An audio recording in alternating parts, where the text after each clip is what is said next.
Olá, olá, olá! Sejam bem-vindos a mais um vídeo do site Aquela Velha Onda. Eu sou o Vino, seu host mais uma vez, e esse é mais um especial da Marvel, o nosso sétimo, oitavo?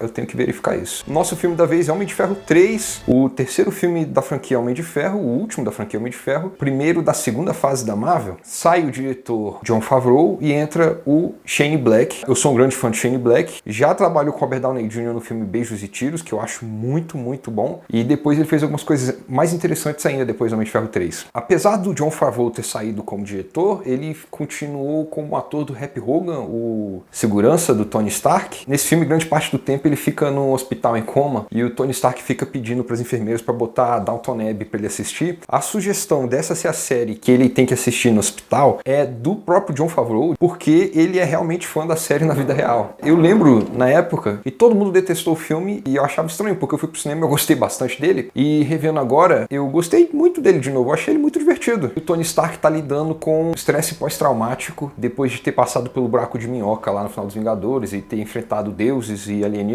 Parte do trauma dele é que ele tem medo do que pode acontecer com a Pepper Potts se ele não conseguir proteger o planeta. E já nessa sinopse, ele tem uma coisa que eu achei muito interessante e que falta no Homem de Ferro 2, que é uma das coisas que me fez odiar o Homem de Ferro 2. Ele trata do desenvolvimento da personalidade do Tony Stark. Ele realmente está pensando nos conflitos que foram iniciados no primeiro filme. Uma outra coisa do segundo filme, e ele dá desenvolvimento para isso, para fechar. Ele fecha um ciclo maior do que é a trilogia Homem de Ferro, apesar dele deixar um pouco de lado os Vingadores e todos os outros, mas é porque ele está querendo contar essa história, Tony Stark. E isso já fica meio que evidente logo na primeira cena do filme. A primeira cena se passa no ano novo de 1999 para o ano 2000. O Tony Stark conhece algumas pessoas, tem algumas interações nessa festa. Já tem os ganchos para tudo que vai acontecer durante o terceiro filme, mas mais do que isso, porque com base nas coisas que ele faz nessa festa, acontecem os eventos do primeiro filme. Além disso, tem um outro tema que eu acho muito interessante da trilogia como um todo. Tem no primeiro filme, no segundo filme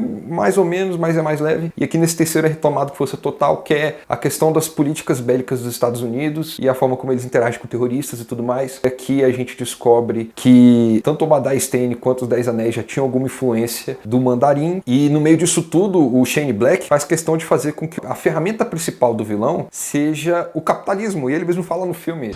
I'll own the war on terror. Create supply and demand for you, for your brothers and sisters.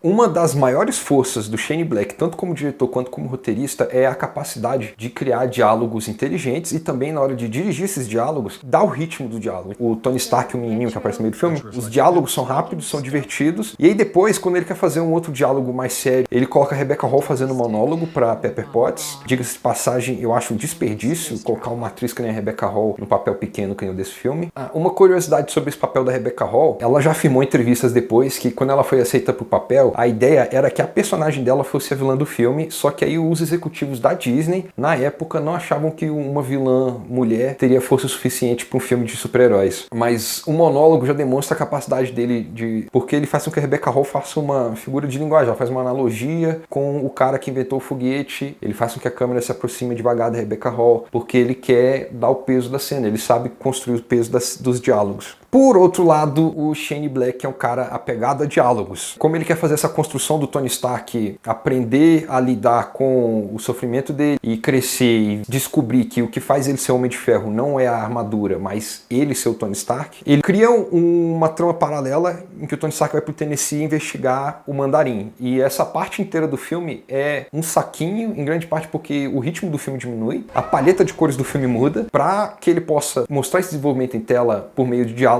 Ele coloca o menino, apesar disso tudo, o diálogo é bom, o Tony Stark continua desenvolvendo como personagem, a história continua tendo movimento, o problema é só a mudança de ritmo mesmo. Um dos grandes temas desse filme é a falta de armadura. Ele usa uma armadura chamada Mark 42, ela é um protótipo, então ela ainda está em testes, supostamente a armadura mais forte que ele tem, mas ela é fragilizada. E o Shane Black usa essa fragilização dele com a armadura, primeiro para construir cenas de ação, porque quando o personagem está com desvantagem, vantagem, você fica com medo por ele. E a outra coisa que ele faz com isso, a construção do Tony Stark, ele entendendo que ele não é só armadura. Aí vem um outro problema. O Shane Black, ele gosta muito de fazer cenas de ação com muita comédia. Você pode ver isso em todos os filmes dele. Às vezes, ele não consegue equilibrar isso muito bem, e isso fica muito evidente no clímax do filme, depois que o Tony Stark acha que a Pepper Potts morreu, ele fica com ódio, e aí a armadura tá vindo a Mark 42, você fala, pô, é agora. A armadura se desfaz numa piada, e tipo, não era o momento de fazer aquela piada, apesar de ter tido uma cena de luta entre os dois bem interessante, em que ele fica trocando de armadura antes. Uma curiosidade sobre essa cena no final do filme, a Pepper Potts acaba salvando o Tony Stark, e se você for prestar atenção durante o filme, esse tema é sempre trazido à tona. Tony Stark salva a pessoa salva o Tony Stark, isso especialmente com a Pepper Potts, e isso foi uma ideia do Robert Downey Jr., porque ele tá cansado de ver donzelas em perigo, e ele queria que a Pepper Potts tivesse mais ação. Tem uma coisa que eu sei que incomoda muito, gerou polêmica, que é a reviravolta com o Mandarim no filme. Mas eu gosto muito disso por dois motivos. Um, o Mandarim nos quadrinhos normalmente é um cara que usa magia. E aqui o que eles fazem é misturar o conceito de magia dele dos quadrinhos com uma tecnologia que transforma o corpo das pessoas. Então ele não é magia, ele é científico, e o Mandarim no final do filme acaba sendo revelado como Aldrich, vilão interpretado pelo Guy Pearce. It was always me, Tony. Right from the start.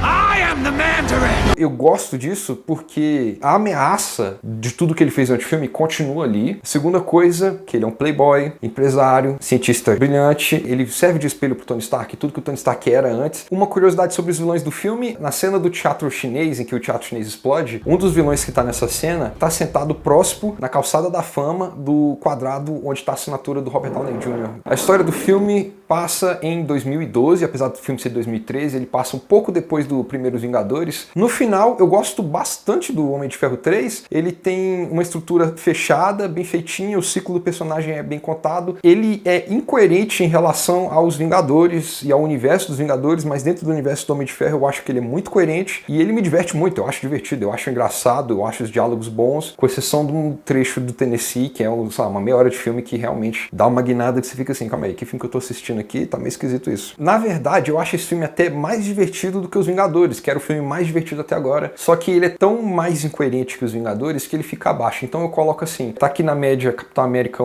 Incrível Hulk, em cima deles tá o Homem de Ferro 3, que ele é um pouquinho melhor do que eles, e acima dele Thor e os Vingadores. Pequenas coisas desse filme que o fazem se encaixar no universo da Marvel. Primeiro, o Roy Inso, que tá lá no Homem de Ferro 1, aparece aqui numa cena, e é um encontro que ele cita no Homem de Ferro 1, dando essa fechada de ciclo da história dele com o Roy Inso. Outra coisa que está conectado com o primeiro filme são os 10 Anéis. No primeiro filme, quando você olha lá o vilão, o terrorista Raza, ele tem um anel que é dos 10 Anéis, e o mesmo anel que ele usa naquele primeiro filme, você pode ver, está sendo usado pelo Mandarim nos vídeos nesse filme. Aqui e ali, alguém faz um comentário sobre a Batalha de Nova York, e em algum momento o vilão do filme, o Killian Aldrich, ele fala sobre o Deus que surgiu do céu, o cara do martelo.